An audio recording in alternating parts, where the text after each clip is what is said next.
Israel has used the worst kind of abuse, ethnic cleansing, and imposing a regime of apartheid. Israel continues to exercise apartheid in Palestine, which constitutes a crime against humanity, violence and terrorism that are being exercised against the Palestinian people. These violations include the building of apartheid walls to legitimize the theft of land and to Judaize Jerusalem. The separation wall is an example of the apartheid policy practiced by Israel. Israel's practices of discrimination as well as extremism. United Nations Watch, have the floor. Mr. President, let me begin by putting the following on the record. Everything we just heard from the world's worst abusers of human rights, of women's rights, of freedom of religion, of the press, of assembly, of speech, is absolutely false and indeed Orwellian.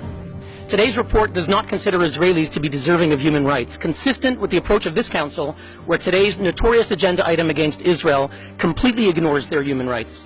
Now, over the weekend, President Abbas announced he was giving his highest medal to Rima Khalaf, who resigned from the Economic Commission of Western Asia, a Beirut-based UN agency of 18 Arab states, after Secretary General Guterres rightly instructed her to remove an absurd report which accused Israel of, quote, apartheid.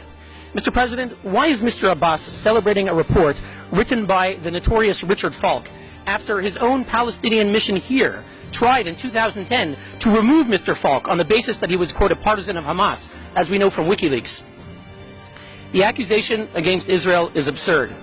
Israel's 1.5 million Arabs. Delegation of Palestine has the floor. More than one statement goes beyond the mandate of this sitting, using unacceptable terms about Ms. Rima Khalaf, and so we would like this to be stopped. We have noted some terms which are humiliating vis-à-vis the Council, and we call for the respect of our tradition within the Human Rights Council. Thank you. We would support the viewpoints that have already been expressed by the State of Palestine as well as Egypt. Now, the previous speaker can continue. Thank you, Mr. President. Israel's 1.5 million Arabs, whatever challenges they face, enjoy full rights to vote and to be elected in the Knesset. They work as doctors and lawyers. They serve on the Supreme Court. Now, I'd like to ask the members of that commission that commissioned that report, the Arab states from which we just heard, Egypt, Iraq, and the others, how many Jews live in your countries? How many Jews lived in Egypt, Iraq, Jordan, Kuwait, Lebanon, Libya, Morocco? Once upon a time, the Middle East was full of Jews. Algeria had 140,000 Jews. Algeria, where are your Jews? Egypt used to have 75,000 Jews. Where are your Jews? Syria, you had tens of thousands of Jews. Where are your Jews?